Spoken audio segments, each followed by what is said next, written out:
Welcome back, eDiscovery viewers. Today we're joined by Daniel Barak, Director of Forensic Technology, and we're talking about producing text messages to SEC.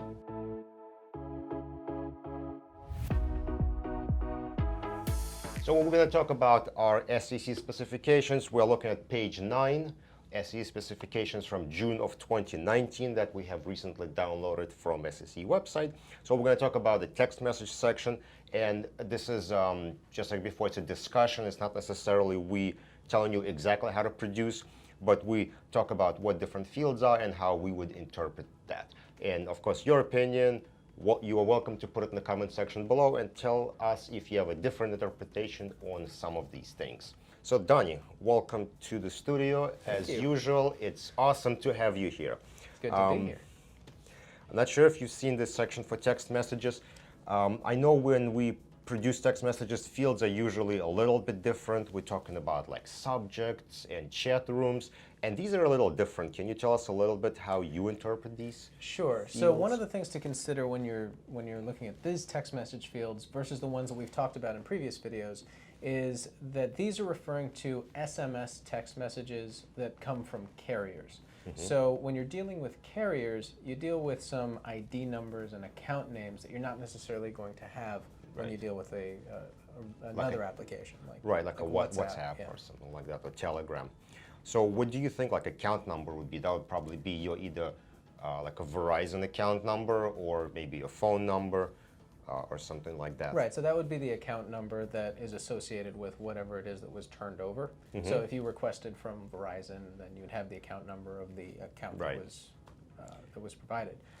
Some of the other long, complicated strings of characters that you might see on there is like IMEI, IMSI, these two things. So when you have a physical phone, every physical phone has a unique ID, and that unique ID is the IMEI number. You usually have a SIM card or something like that in your phone, and that has a unique ID too. That's the IMSI. Okay, so IMEI, that's your phone ID, and IMSI is your SIM card ID. So if you have, let's say, a phone without a SIM card or an iPad and you use on your a chat message app, you possibly could have IMEI. Well, no, the chat message app like WhatsApp or whatever, those are not going to be communicating with IMEI numbers. So that's how the carrier identifies your physical phone.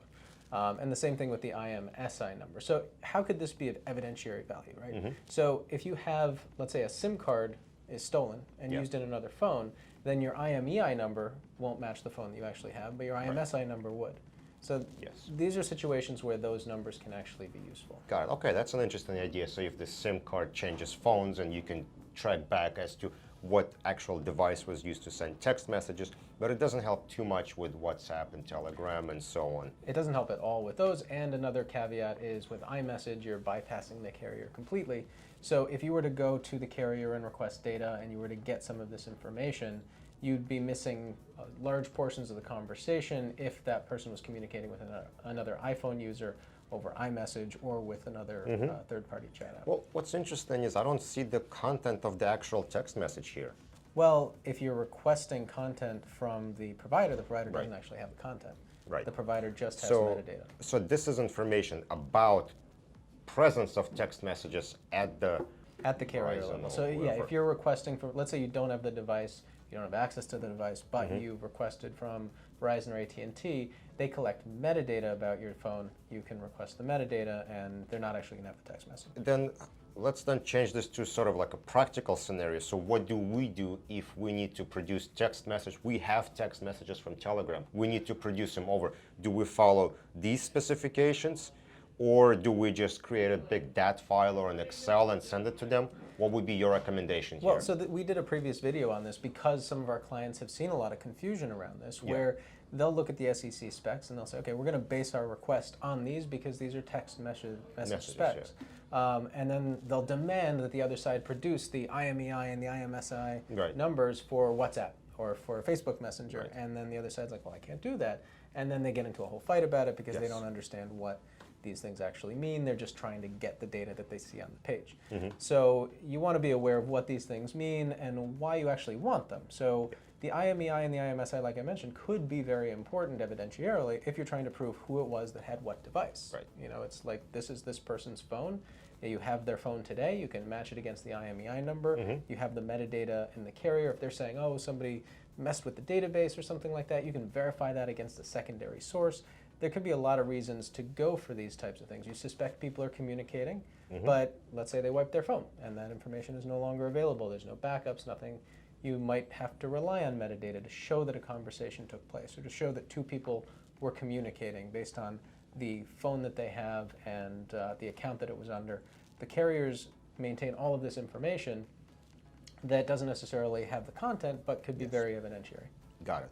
So then we, again, going back to a practical purpose, if you have Telegram text messages collected from your forensic software, so what you would do is create a standard DAT file with your document ID, some kind of group identifier for attachments, which again is not here, and then you would include all the metadata fields, and that's what you would probably be producing if you're looking to produce text messages, not necessarily what you see in the specifications. Correct. And on top of that, there may be in different chat applications additional metadata fields that you want to account for, like group names of chats, geolocation.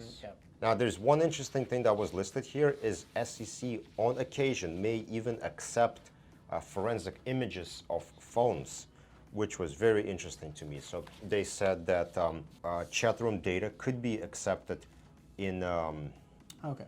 So yeah, they're not necessarily saying like a forensic image, but I'm sure if they were to get a Celebrate image or something like that, they could use it. But yeah, it seems But you would have to check with them first to see if they're okay with accepting that data. Right. So what we're looking at here, item number 17 says that before producing unique data sets, and in one case that's chat room data, so that's the WhatsApp and that's the stuff we're talking about, parties should reach out to the requesting SEC staff member to discuss appropriate production format. So that's exactly what we're talking about, where it's not laid out in the spec. The spec is very specific to SMS messages that are coming from a carrier. Because they recognize that they can't list all the specs for every single chat application, new ones are coming out every day. You should discuss each one of them with your with whoever it is that you're producing to. So that's a very good idea to do. Just like they said, ask them if you have an unusual fields, unusual file formats, and so on. All right, I think that's it. If you guys have other ideas of how this should be interpreted, or maybe other ways you produce text messages to SEC, let us know in the comment section below. And in the meantime, don't forget to follow eDiscovery on social media networks listed on your screen. And for previous videos, check us out on YouTube. Thank you.